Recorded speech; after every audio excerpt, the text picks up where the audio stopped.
Come and listen to my story about a man named Jed, a poor mountaineer who barely kept his family fed.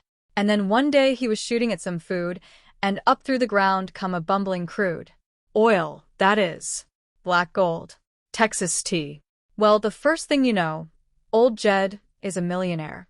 The kinfolk said, Jed, move away from there. Said, California is the place you ought to be. So they loaded up the truck, and they moved to Beverly Hills, that is. Swimming pools, movie stars. The Beverly Hillbillies.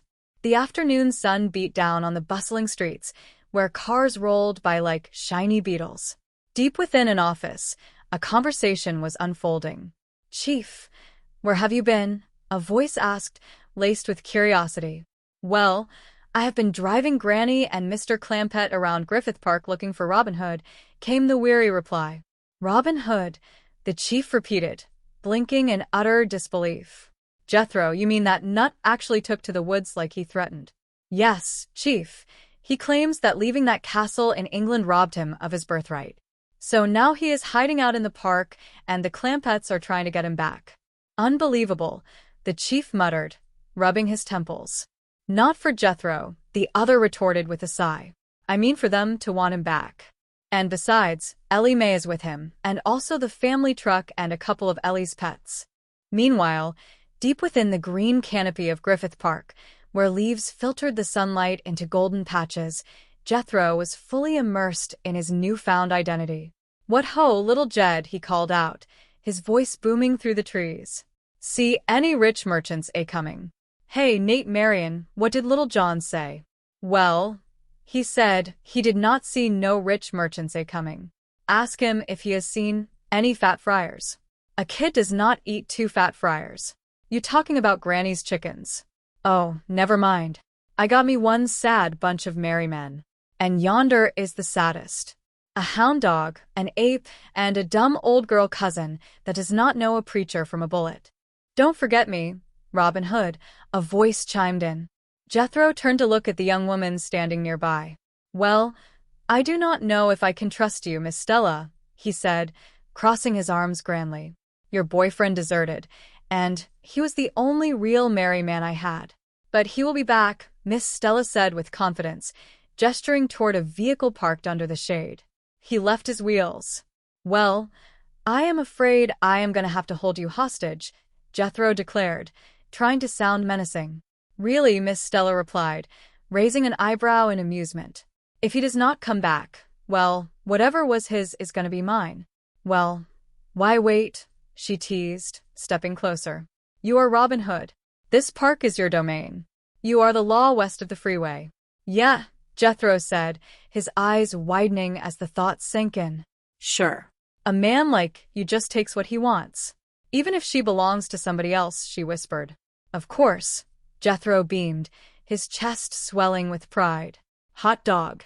I am going to take her. Standing a few paces back, another onlooker could only shake his head. Crazy, he muttered under his breath. Is he for real? What is the matter, Miss Stella? He called out. I do not think the jolly green giant has all his carrots. I am ready to quit your stall walking. You know Jeff will be back quick as he gets hungry. Gets hungry, the other man scoffed. Look at that. He must have toted off 100 pounds of middles, but enough to last him till sundown. Not too far away, near the edge of the woods, Jed and Granny were standing by the path, their faces etched with concern. Jeff, I am afraid for the boy, Granny said, her voice trembling slightly.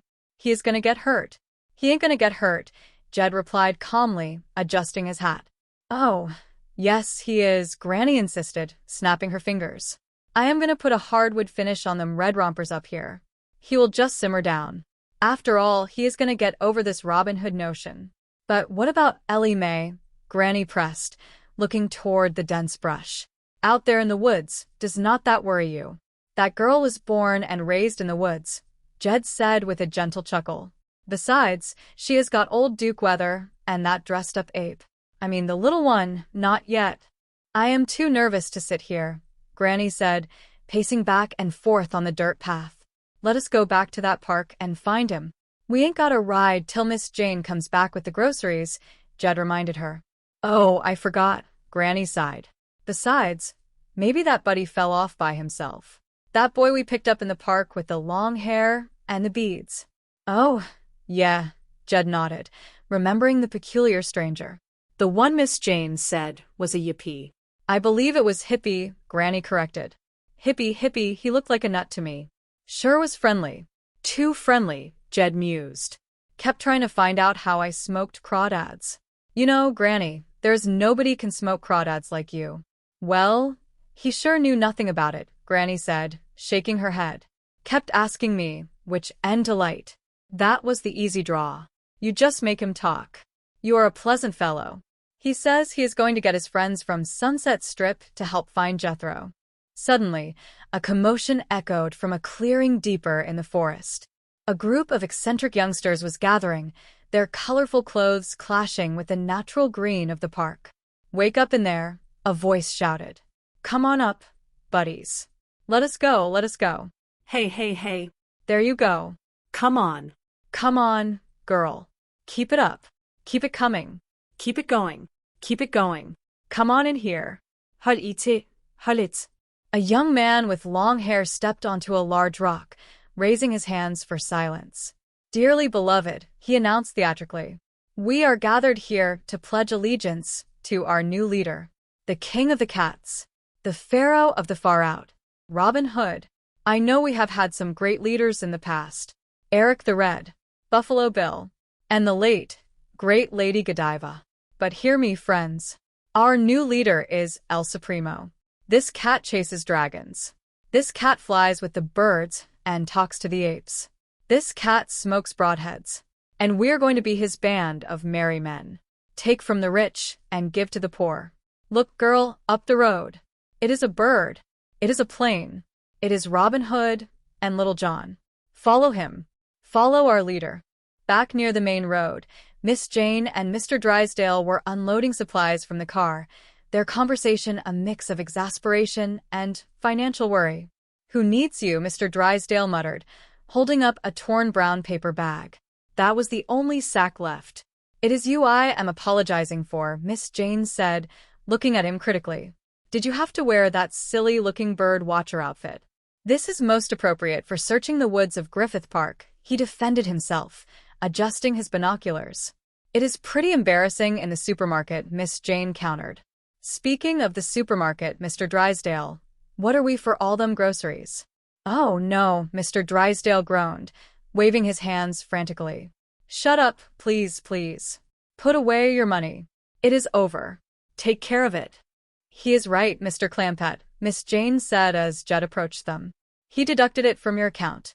I told you to help Granny put away the groceries, Jed said, turning to Miss Jane. May I give her the trading stamps, she asked. Look into a mirror, bird watcher, and you will see a stool pigeon, Mr. Drysdale snapped.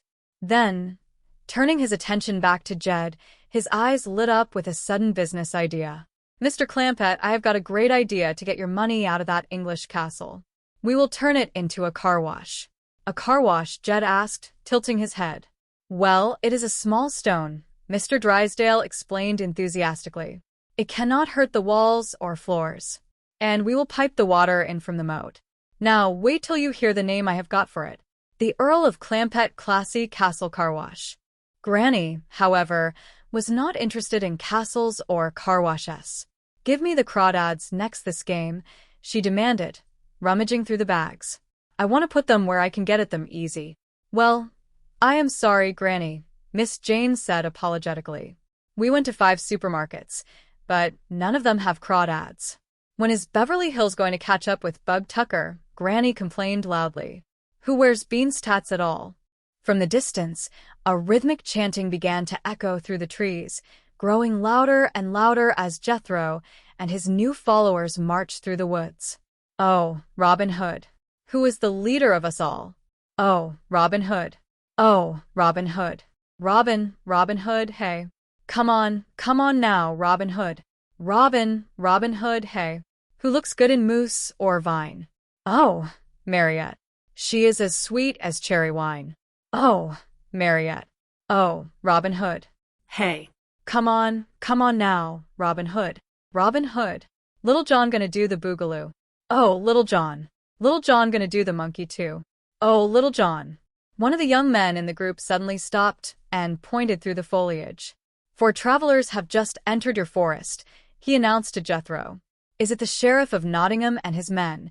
Jethro asked, drawing himself up to his full height. No, the young man replied. One of them is your uncle the tyrant. One of them is Granny the Crawdad queen.